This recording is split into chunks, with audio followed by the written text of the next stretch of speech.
Hello and welcome back to Pass the Torch, Legacies in Jewelry. My name is Naja de Van Diest, and I am joined today by Alan Revere. Alan, thank you so much for coming on the podcast. Thank you. It's my pleasure. You have quite the CV, quite the resume. You've been in the jewelry world for a very long time, and I look forward to talking about that with you.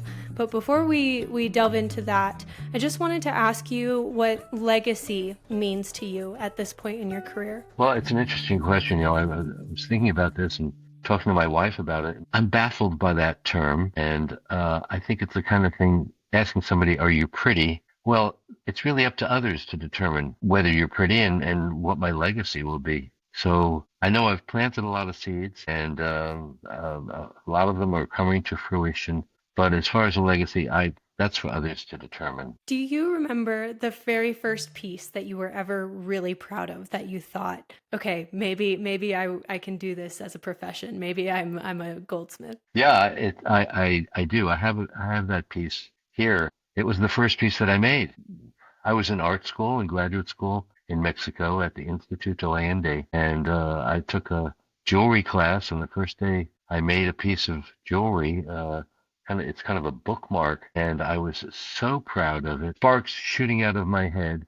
I'm sure anybody who looked at me could see the steam rising, because everything just fell into place. As soon as I made that piece, I knew this is what I needed to do. It's what I wanted to do. It's what I could do, and it just opened doors. And so really the first piece was the monumental piece, and from there there was a series of steps. So yeah. That first piece was the one. Well, you've certainly received multiple Lifetime Achievement Awards, and you're highly awarded as both a jeweler and an author. Is there one specific milestone in your career that is especially meaningful to you in hindsight? Yeah, I've given this some thought, and really no one event stands out. For me, it was a series of doors that opened in front of me.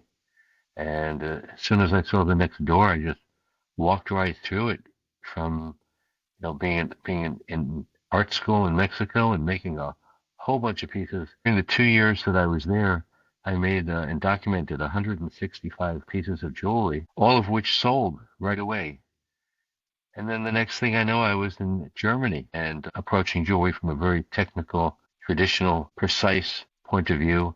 And that just felt so natural. And then the next thing, I was back in the Bay Area in San Francisco, and I got my first job in a jewelry repair shop, a trade shop. And although I hadn't had training in repair, I loved it. I really embraced it, and I thought, oh, this is it. I don't need to do anything else. I'm just going to stay here, earn my $6.50 an hour. I'll be happy as a clam. And the next thing I know, I was selling jewelry and doing the ACC fairs, and that led to the jewelry shows, and one thing after another. So there was no one real milestone for me. Those German smithing techniques are no joke. They take it very seriously. One kind of interesting anecdote is I had 2 years of training in Mexico with a man who was a master tinsmith, and he also taught jewelry making. And so I made those pieces, and when I got to Germany, I enrolled in a school, and my classmates would ask me, are you a goldsmith? And I said, yeah, I'm a goldsmith. I make jewelry. And they said, well, where did you do your apprenticeship? And where did you, what were your papers? And I was confused by that. And then I realized that that's what the term meant to them. A goldsmith was somebody who was certified, because at that time in Germany, there was nothing like what I had experienced. There was either you worked in a shop or you went to school. There were no informal hobby-level jewelers of any sort. There was no way for them to learn. And so it was one or the other. And then I figured out, well, according to them, I'm not a goldsmith. Yeah, they have a certain standard of apprenticeships and certifications and things. And the terminology means something. It doesn't just mean someone working in gold. There are certain skills and technique that associate with that language. How do you think that rigorous training shaped your standards and style? It was very significant, really. I'm a very creative person. I'm very artistic. And getting to Germany, I realized that there was a whole vocabulary. There was a whole way of approaching metal that was more formal, more demanding, more precise, I loved it. I love detail and I think it's all embodied in one word. The first word that I learned in my jewelry class was the word genau. Genau means exact. And it Okay. was really, ist das genau, is it exact? And so that was the standard. When I got to Germany, the standard was work within a tenth of a millimeter, and which is just about what the eye can see without any sort of optical aid. And so I got into it. I loved it. I loved the precision. Because for me, the precision opened up more doors. It was kind of freedom through knowledge and not just through artistic expression. And if you look at the German work, I was very influenced by the German goldsmiths, especially my two teachers, Klaus Ulrich and Reinhold Reiling, but even more so by a man named Friedrich Becker, who was an aerospace engineer turned goldsmith.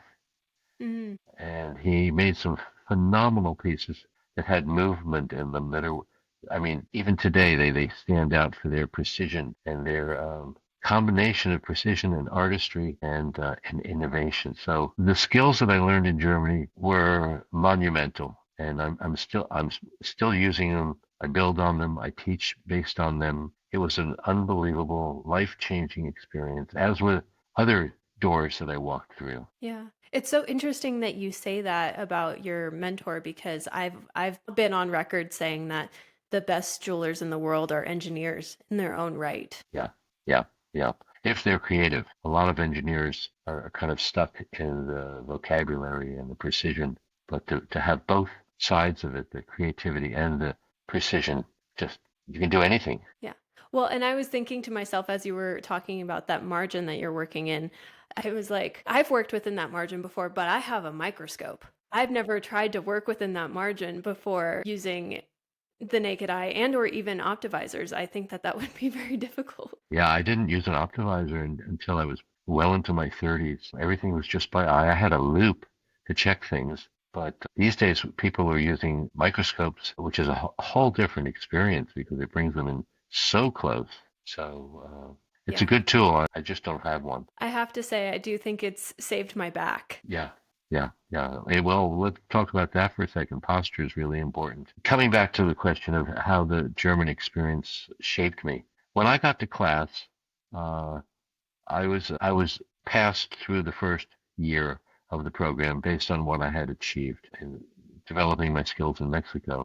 So the first thing that I learned was how to hold the tools, how to hold each single tool. They put a pair of pliers in my hand. They said, hold it like this. And if I didn't hold it like that, they said, no, stop, hold it like this. And today, and it was for every tool. It was for a pair of pliers. It was for a file, a scribe, a graver, a flex shaft, everything. And it's so important to hold jewelry tools correctly. And people don't realize that because many of the people who are teaching these days taught themselves and don't have the lineage that I have. But if you don't hold a pair of pliers the right way, they don't work the right way. It's kind of like driving a car. You could hold the steering wheel with one hand on the left side and no hands anywhere else, but you can't really control the car very well. And so I harp it into my students. This is the way you got to hold the tools. This is the way you do it. It's not just scribe a line. It's hold the scribe the right way to scribe the line. So that was part of the important part of my training was really holding the tools and using them the way they were designed to work. Yeah, yeah. And your work, as you've referenced, you were making really cool avant-garde earrings in the 1980s that are still surfacing today. What are you exploring in your work during that period? At the time, I didn't know what I was exploring. I just did it. It just, it flowed from one piece, one project to the next. As I look back now, 40 years later, and I look at that body of work, for one thing, I'm amazed. I'm amazed that I made it and how I did that. I can't even understand how it happened. It was a magical experience. Things just flowed, from my experience through my brain and out my hands without thinking about it. As I look back at that body of work, I see a few things. One is that I was really obsessed with form, Mm, much more than ornament, shapes, the interaction of shapes, shadows, how curves met lines and lines met openings rather than, the details of engraving, surface embellishment, or stones, or things like that. Form was important. The other thing that I see now is that it's clearly a body of work that fits into the mid-century modern genre. My teachers were trained in the 1920s and 30s as the Bauhaus was developing. Right. And the Bauhaus was very important to them, even though they expanded beyond it. And Bauhaus is very important as a foundation for modernism and then mid-century modern, which is very popular. And it's identified by basic geometric shapes, and form follows function. And if you can't explain why you put a dot there, then the dot shouldn't be there. And so I look back at my work and I think, what was important? Form, how the pieces fit together. And there was even though I wasn't aware of mid-century modern, which was happening at the time, my work looks like mid-century modern to me. Yeah, that's great. That's great. Thank What do you. you think defines a professional jeweler, not just technically, but in mindset and philosophy? That's a really good question, and I've given it some thought. I wrote a book called Professional Jewelry Making without really thinking, what does that mean? Yeah, that's the one. I've got it in Um, my hand. Professional to me means something that you do for money. That's at the level of commercialism, that's accepted as being beyond hobby and beyond playfulness. It's something you do with the intention of meeting the commercial market. That's what professional to me means. Somebody works at a bench, they're working all day long, and they're working at a shop where money matters a little bit, then they're professional. If they're working on their own and making things just for pleasure and for a hobby, I'm not sure I would call them a professional. But it's not really a clearly defined term. Yeah. And the way that you just described, someone working at a bench all day, where do you think they morph from just being someone who's providing labor to a craftsman? I think it has to do with their attitude, and if they take it seriously as something more than just for pleasure and more than just for hobby. Although there are craftsmen who meet those standards too. I'm not really sure. Some of these questions clearly they're great questions, and they're great questions because there aren't clear answers to them. So I'm doing my best here. You're doing great. I'm throwing a hardball at you. You're doing great. I want to talk about the education you provided at the Revere Academy. You created one of the most respected jewelry schools in the United States. What made you start the Revere Academy? You started in 1979. Yeah, and that's true. And I was teaching before that. For some reason, I'm a combination of a few things, and one of them is a teacher. And when I was a youngster and I was a lifeguard at a swimming pool, I started teaching diving. I was teaching swimming, but I started teaching diving, and I didn't know how to dive, but I understood how to do it. And so I could explain it to people, and the youngsters I was teaching, if I explained it to them properly, they could do it, even though I couldn't do it. And so at an early age, I just loved sharing what I knew. And when I got to Germany and I started in this 2-year program that I was in, early on, I remember drawing and laying out a classroom that I thought I might want to start a school in, and laid out how things would be and where the tools would be and everything. And I invited a Dutch friend, to come back and start a school with me. And then when I got back to the United States after being away for 4 years, I realized quickly that I had skills and experiences that other people didn't have. I was so lucky to learn with these true masters. Klaus Ulrich was a certified master goldsmith and a certified master silversmith, something very unusual. So the body of information and experience that I had gained was immediately seen by others, and people asked me if I could teach them. And so I started teaching privately. I started having classes. I started teaching at the California College of Arts and Crafts, and lo and behold, a few years later, in 1979, I opened a school, originally called the Revere Academy of Goldsmithing, in the professional building in San Francisco, the Phelan building. I had a couple of students and taught everything by myself, and it just evolved, gravitated toward me. I was a center of energy and information and knowledge. I see now looking back, and wonderful people, George McLean, and several other key people in the area began teaching classes. And it grew and it grew and it grew. And yes, uh, it was the best program in the country. It was a world-class program. We offered as many as 40 classes a semester, all taught by working professionals. I wanted people who were coming off the bench and bringing those experiences with them to train the next generation. It evolved beautifully, naturally, very organically, and into a program that lasted 40 years until I retired. Yeah. And congratulations on your retirement. Thank you. Thank you. There's a little story about that. When I retired in 2017 and closed the school, I was tired.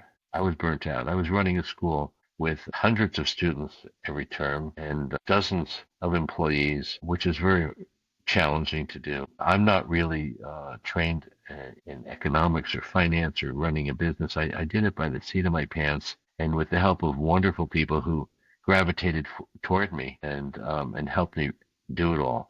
But when I retired, I was so burnt out. My goal was to do nothing, to literally do nothing until boredom would find me. And then I thought, well, some other doors, something else will happen. But right now, I want to do nothing. And I was successful at doing nothing. And it got old very quickly. I got depressed because I had no purpose. I had no activities, and I didn't really know what to do next. And then just around that time, I got a message from somebody who said, hey, we're starting a Facebook group called Let's Make Professional Jewelry. It's about making the projects in your book. Would you like to join? And so I checked it out. Yeah, it was right on. It was people who were highly motivated all around the world, these 6 people. And so I joined the group. Then I became an administrator. And then I just kind of naturally took over to the point where now there are 40,000 people in 175 countries who belong to this group, which is based on the replication of the projects one by one in my book. We have this great program. It's a year-long program that everybody's invited to join. There's no cost to it. It follows my book, and we do the first 18 projects over a year, which means that each project is 20 days, and we go one by one, and people post their projects and get lots of feedback, and it's astounding. It's absolutely astounding that some people who are on their own, literally isolated and have no other source, can follow the instructions in the book and complete all 18 projects, and then we give them a beautiful certificate with their projects on it, signed by the administrators, and it's quite an achievement. About 40 people have completed that, and then a few people have gone on to do the second half, which is another 17 projects, which are very demanding. I don't know how they do it, but they've done it. Some people, with one in particular, had no experience, very artistic, but had no jewelry experience and went through the whole thing. And so I feel really, really good that I must have written a pretty good book. Yes. Alan, sign me up. When Uh, does it start? oh, let's see. I think it's the next one. Well, you can join at any point. While there's a suggested schedule, there's really no reason to keep up with it if it doesn't fit an individual. And people often write, "Oh, I'm behind." There's no behind. Everybody's doing it at their own time when they're supposed to be doing it. This program, I think, ends right at the end of the year, but anybody who wants, just jump right in and do the earlier projects at your own pace. That's wonderful. So the Revere Academy is still alive and well. In a way, yes, and in a different format. Yeah. Yeah. And brought to a much wider crowd. Although we had all those students at the academy, I keep track of some things, the demographics, and one was we had students from all 50 states and students who came from about 50 countries. But now, people in Central African Republic just joined, and Malta, and places where students didn't come to the Revere Academy, but now they can join in and get all the benefits that are available now wherever they are. How have your students inspired you or surprised you over the years? I would say I have the experience of being surprised more than inspired. We can talk about inspiration, but surprised. I've taught so many students. I can really tell within 5 minutes what the aptitude of a student is, by how they respond to what I teach them, and really, a lot of times, by the questions that they ask.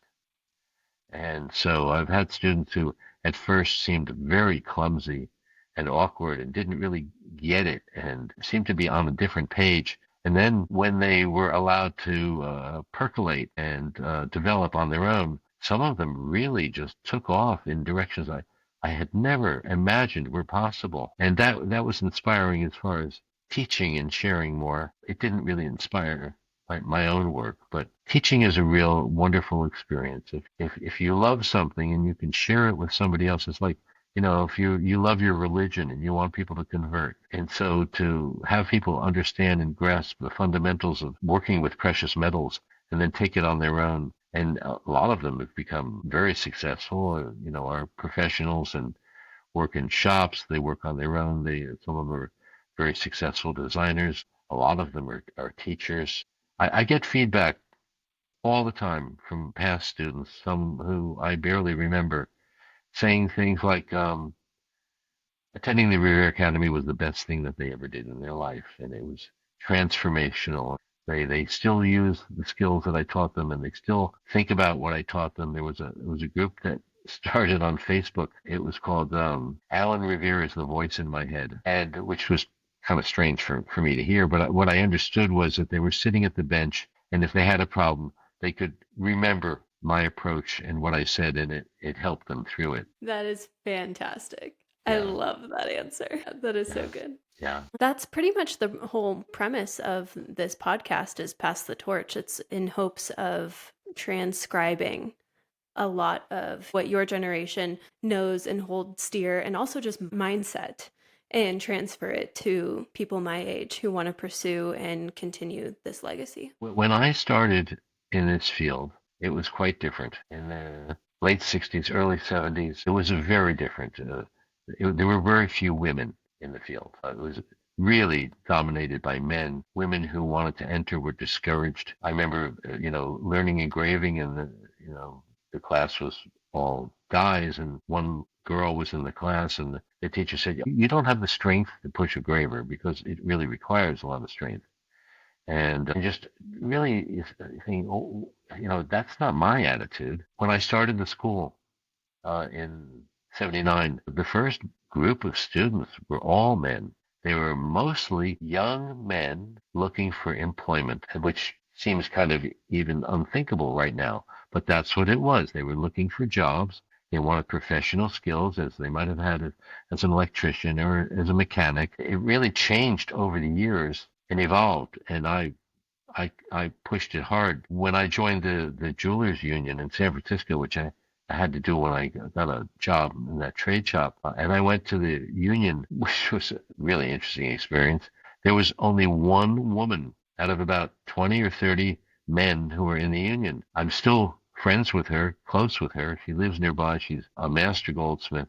But there weren't very many women. And so the field really opened up. When I started my school in San Francisco, went in the Phelan building, which is the jewelry building, there were about 120 businesses related to jewelry in this 9-story building, beautiful, classic building. And it was all men. There were no businesses run by women. But even beyond that, people didn't share their knowledge. Um, Professionals were very guarded. They were, I mean, I saw them as being afraid of something that didn't exist. And so when I started teaching my school, I had people tell me, "Oh, I don't like what you're doing. You're teaching professional skills to anybody, and those are, that's how I earn my living, and you can't do that." But like a lot of things, I pioneered and opened a school when there weren't any. When I looked around and I was ready to learn, I looked to see what schools there were in the United States. There was really nothing on a professional level to teach people jewelry making skills. Shortly after, I had people who saw the success of the school and tried to copy it. Several employees, former teachers, opened schools. Um, they didn't quite have all that it took, but now, and most recently when I had the school, the student body was transformed 180 degrees, and it was mostly women, because my understanding was that the door had opened for women in a lot of ways, and that women saw that they could do things that they couldn't do, that their mother wasn't able to do, that they wanted to do. And when a lot of women started playing around with beads, and when metal clay came along, those were really entry points for making jewelry. And if they saw that their friends wanted to wear or to buy one of their things, they thought, well, gee, I can make this into a career. And so really the majority of students at the end were women, not necessarily young women, women in their 30s, 40s, 50s, who were tied to the home, and this was a doorway out. And so it really changed, and I thought it was just, terrific. I really, I'm a proponent of women's rights and women having an equal footing and being paid equally, and what I could do to support that. A lot of the instructors were women, so things changed a lot during the 40 years that I was doing that. Wow. Yeah, so it basically provided an entry point back into the workforce after most likely, I'm assuming, being stay at home for a while. Exactly. And to your point, very often the trend in the industry that is less prevalent now, but certainly was prevalent over the last 30 years, is that many of these big jewelry houses are generational. They pass from parents to children, from grandparents to grandchildren. And that's how the lineage keeps going. And for those of us, like myself, who want to be a part of the jewelry industry but have no lineage, this is how I'm doing it. Yeah. Yeah, you're definitely right. It's a field that is family oriented. A large number of the companies that exist were passed down, and now they're being passed down to the daughters that didn't have that opportunity before.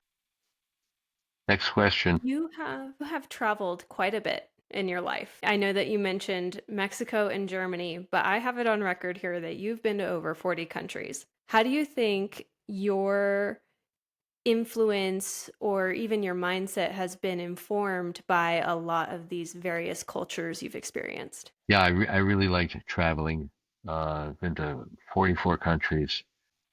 I didn't travel with the intent of learning except to Mexico and then to Germany. But wherever I would go, I would seek out jewelers, and because there's a brotherhood, there's a sisterhood of a camaraderie.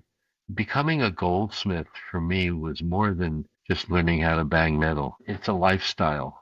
It's a lifestyle choice. I'm a goldsmith. I look at everything as if it were sitting on my bench pin, and I can manipulate it and customize it. Nothing, whether it's my clothing, my tools, my home, everything is subject to my influence and my hand. And so when I traveled with the training that I had as a German precision goldsmith, and I would go to some place like Bali or Thailand where they didn't have that approach. They didn't have that lineage. They didn't have those same skills. And I would see somebody sitting on a dirt floor, holding a piece of work in their hands and their feet and using very primitive tools to make the most exquisite work. I realized that my eyes needed to open up a lot more. And it wasn't just the tools, it wasn't just the techniques, it was the artistry, skills that had been passed down to them, generational, and that everything didn't need to be the way that I was taught. And there was more than one way to skin a cat. And in the end, that's what really mattered was the product that people produced. For me personally, I was more interested in the process rather than the product. And one of the important concepts that I taught my students was don't get hung up in what you make, get hung up in how you make it. Mm-hmm. Because if you have the skills and you have the attitude and you enjoy the process, what you make will naturally be, beautiful and just right. Yeah. I want to go back to talking a little bit about your books. We referenced it a little bit earlier on, but you have several that you have published. Notably, I think are most broadly held in little jewelry libraries is professional jewelry making, but you have a few others as well. And my next question for you was going to be, why do you think these books have resonated so well? But I almost want to answer that question for you because I'm going through your books. And I think it's because everything is so cognitive. Like it has such a great continuity between the steps. So while you're referencing this get hung up on how you make it, It's very, you presented it in a way that's incredibly palatable to digest. Yeah, when I got started, of course, I looked at the books that were available at that time, and by von Neumann and then Philip Morton's book Contemporary Jewelry. Those were very influential. They were written by people who um, had a different background. They were the books that were available at that time were not project oriented, they were process oriented. And they would have a chapter on stamping, and they would, either through illustrations or sometimes photographs, they would show how to stamp metal, how to saw metal, how to solder metal. But my books show those skills in step by step procedures that lead to a project. When I started teaching, I taught process. And then I realized very quickly what they really wanted most was, at the end of the day, was something they could hold in their hand, and not just a little sample with some great sewing exercise, but some place where it was applied. And so my books had a very different approach than the ones that preceded it, in that they were project oriented and they were very, very step by step delineated. Um, Yes. Really, how to hold the tool, which steps followed which steps, so that people who were anywhere in the world could read it and follow it. And that's what makes my books so special. It's that they're professionally written by somebody who's used these skills, taught thousands of people. I know what people need to hear. I know what they don't need to hear. And so I've distilled that into especially the big book, Professional Jewelry Making, which I think is why it's so successful. Yeah. Well, there's something so encouraging about a result. I think when people get overwhelmed in a process or they get into the nitty gritty, but then they don't see it come together, it can almost fall by the wayside and it's really easy to get discouraged. So you identified that and you found a way to continue to encourage people, which is the whole fun part of learning. You're right on. You're right on. What you said was exactly true. Learning is a lot of fun. But, these days people want something in their hand. They want the results in their hand. And there's a lot of pride in doing that. I know that's what I loved. Now, I'm going to just tell you, it might sound silly, but my whole life, when I made something, at the end of the day, I didn't leave it on my bench. I carried it around. I put it in my pocket. I would show people. I'd go to sleep and put it right on my bedstand so I could see it and feel the pride of having made something like that. So times have changed. That's so tender. I love that. Yes, times have changed. What advice would you give to young bench jewelers today? Don't hyper focus on one area. If you're starting out, try everything. It's like you go to a restaurant.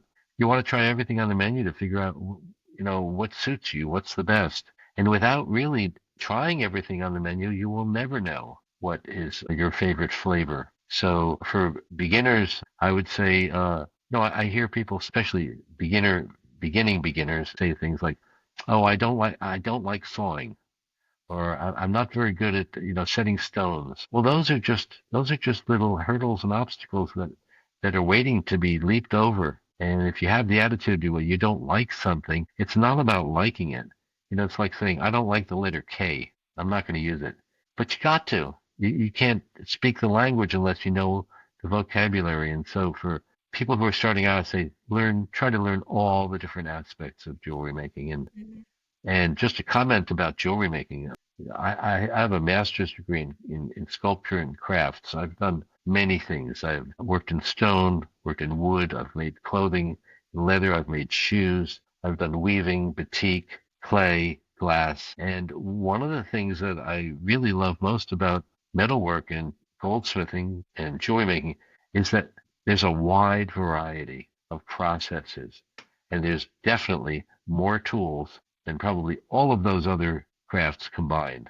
Glass has basically 5 tools, and jewelry making, I have 50 tools just sitting in one drawer. And like a lot of jewelers, and this is going to resonate, I love tools. Uh, Yes, I'm a tool junkie. tool junkie. I see something new. I just bought a new tool that looks great. It's a pair of pliers with wooden jaws. Tools are part of the details and the minutia that really make this such a rich historical craft that goes back all the way. all the way. The first piece of gold jewelry is identified as nearly 10,000 years old, which is another thing I take pride in. I'm part of a long line of people who just loves to work in metal. Metal is the best medium because you can do more with it than anything else. What can you do? You can make something flat. Maybe it's not so flat, but you're really limited. Jewelry making reaches so many different areas of ornament and function and history and membership. I feel really lucky to have fallen into it. It was perfect for me, and I love sharing it with others. That's so cool. You really spoke to my heart there when you were talking about learning the whole language. I have a background in sales, and I was exclusively in jewelry sales until earlier this year when I pivoted and made the jump to try my hand at the bench. And the fundamental reason that happened was because I had identified that I wanted to work in jewelry for the rest of my life.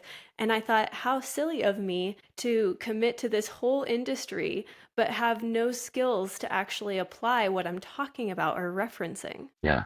And I'm sure that learning how to make jewelry has helped your jewelry sales skills because you can talk about it and explain it on a deeper level, which people recognize right away. And people buy things because they believe in the salesperson. And the more the salesperson knows, it just emanates and enriches, enlivens the experience. And I did also want to make one last comment on your tools reference because I think what's so cool is I have a few tools in my shop that are 200 years old and they're the same. If I bought them brand new, there's not other than the really elevated stuff like the microscopes, the air compressor, and micromotors and stuff like that. The power tools, all of the hand tools are the same. And so it does feel like a connection to that lineage, exactly like you were referencing. I just had to get that in there. Well, I'm going to embellish that a little bit, and I feel the same way.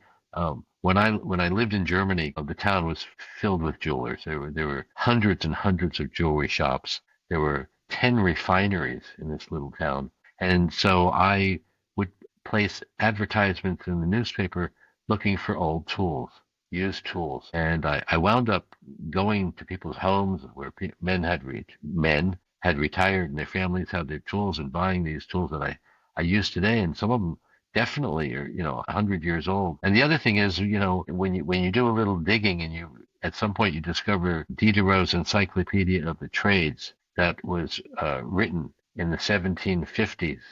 And you see these beautiful engraved plates of people working in studios and their tools. They're the same. I mean, they're the same tools as we have today. And I feel the same way. I feel it fills me up. It just fills my heart to know that I'm doing something that has such a long history that people have revered for so long, that jewelry has such a special place in people's lives.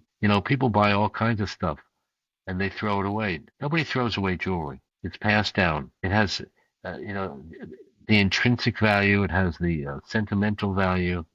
Like nothing else we have. You buy a can opener, that can opener is going to be thrown away. You buy a record or, some device, it's going to be tossed into a heap. But jewelry is never thrown away. It's treasured forever. Right, right. To you, what separates a good piece of jewelry from a great piece of jewelry? Well, beauty is in the eye of the beholder. And, what I think is great may not be what you or anybody else thinks is great. For me, being rather sophisticated and having looked at jewelry in depth for 55 years, I have a pretty high standard as far as, what catches my eye. And so when I see work that is both technically sophisticated and also has high level design, not mediocre, high level design where there's something new, something original, something creative.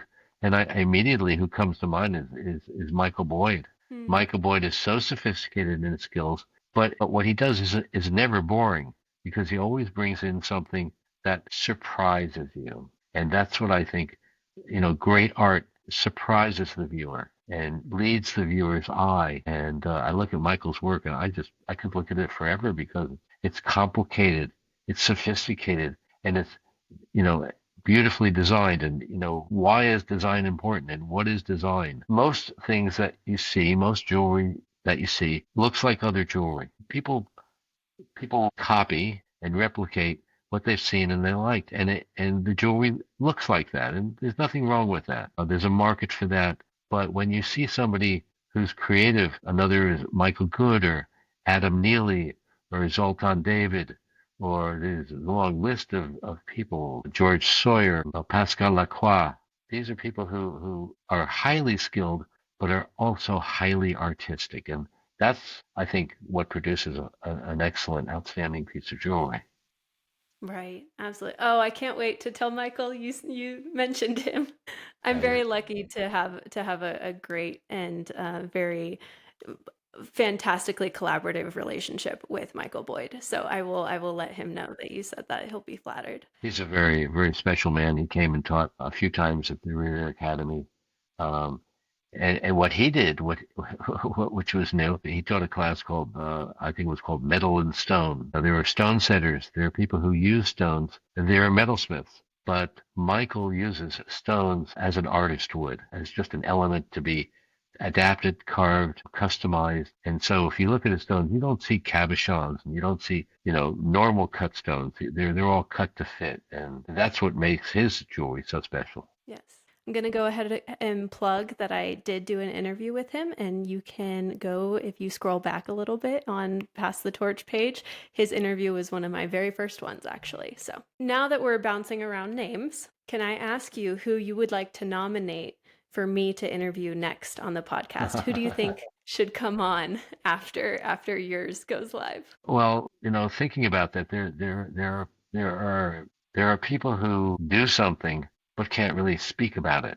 There are people who can speak about it but don't really do it. And so some of my favorites, my personal favorites as far as design and I think deeply thinking people are the people who I just mentioned.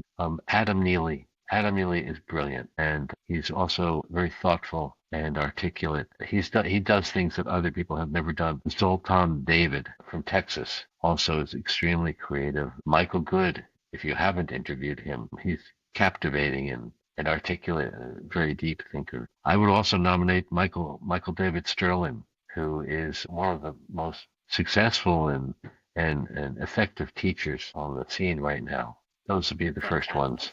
Yeah. Fantastic. That's a great list. And if you think of any others later down the line, you can message me and send me your full list as you ponder. I will. Now that you are retired, is there any way someone can still learn from you other than the Facebook group? Yes, I retired 8 years ago, and I've really been out to pasture in a very beautiful part of the country in West Marin County, where there's farms and ranches and cows. I live in a town of 180 people, and I'm very isolated. And I've really enjoyed that. But just a few months ago, I opened up my studio, and I'm now taking private students here. They come for 3 hours at a time, either in the morning or the afternoon. And that's working out really well. It's a very different experience than teaching a class with a fixed curriculum and a body of knowledge that needs to be passed on in a specific amount of time with a range of students. There's always one or two who just stand out as being just terrific, and there's always, one or two who just struggle, that just don't get it, and you wonder, why are they working in this field? And it's because they love jewelry, but they may not have the aptitude. But teaching one-on-one is different because I customize it to that person's needs and desires and aptitude, and it just seems to flow differently, kind of slurve with the curves and go with the flow. And it's very powerful and very enriching on both sides of the desk. So I teach privately.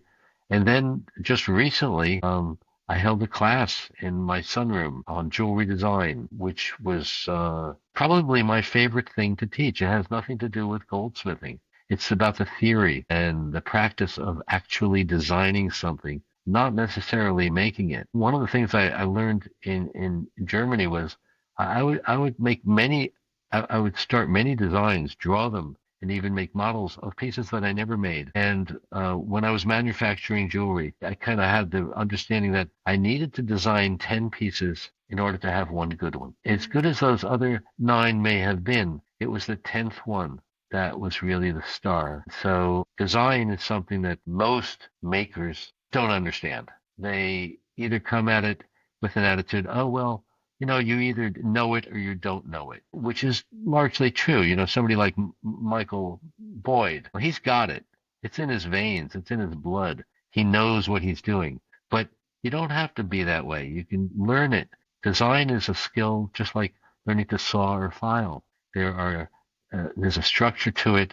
There are concepts to it. There's a process to it. And so I had these 6 students in my studio for 2 days on a weekend. It's called a jewelry design intensive. They realized that jewelry making is a complex area, and if you're going to make something, you might as well make it good. And design is key. Design is key. We live in a society where design really dominates how we choose what we buy. You buy a shirt because of the design, but you also buy a planter and a spoon because of the design. So people often have the misunderstanding that either you have it or you don't, or that design can't be learned. But it really can, and it's very rewarding to have a student come in with no understanding of the process of design and lead them over the course of the weekend through a series of projects. Each one gets them to think about design on a deeper level, a more complex level, and then to have the feedback from the teacher, me, and from the students, which just solidifies their experience, and they walk away being able to design jewelry on a much higher level. So those are 2 ways that people can learn from me and get my experience in addition to the Facebook group. Yeah, that is incredible. I would love to. Can I come out for a weekend? Absolutely. I'm just scheduling the second one, and it's half full already before I've even announced it. And I'm attracting people now who are experienced, who have a lot of skill, and already design, but they want the experience of the formal training that as I learned it. Yeah. So yes, I yes, see the value there. Absolutely. I would let you can add my name. You and I will chat later about it. Add my name. Add my name. I'm in. you'd love it. I would. I would. Absolutely. Alan, this has been fantastic. I have had the best time talking to you. Thank you for, jumping on and responding to a random message from someone you didn't know. How can people contact you if they would also Yeah. like to participate in this collaboration? Well, I'm open. Alan Revere at gmail.com is how to reach me. I have 2 presences on the internet. I have 2 websites that I encourage people to take a look at. One is alanrevere.com, and that's a really beautiful, very in-depth website about my history, my process, my experience. And then a second website now called alanreverejewelry.com, where I have a body of work, the remainder of the work that I made 40 years ago. And, I've always been a collector. I collected coins. I have a beautiful collection of antique toy race cars, children's toys. I've always collected things. And as I was manufacturing jewelry for those 15 years on a very serious basis, used to take something off the production line and just put it in a box. The best pieces I just take one. I wasn't sure why, but it's because I'm a collector. And now I have 50, 75 pieces that remain from that original collection that I'm offering for sale at alanreverejewelry.com. So people can check that out. And I'm open. I love hearing from people who I don't know, and from people who, I've had experience with. So yeah, reach out. I'm here. Wonderful. Wonderful. This And has been thank you. incredible. Yes, I of want to say course. thank you very much. You're doing a terrific job. The concept, the name, Pass the Torch, is so perfect, and because it's what we do. I literally put the torch in the next person's hand, the next generation. I had this dream, another personal story early on, maybe it was in the first year that I was starting to make jewelry in Mexico. And I remember waking up in the morning telling my wife, I had this dream. It's inconceivable, but I had a dream that I was the last goldsmith. And it's in a way, it's almost true because there are not many people who have the experience that I had in Germany, that formal experience, who are available and teach and pass it on. And so in a lot of ways, that tradition is not going to last a long time. In Europe, there's a longer tradition behind and ahead.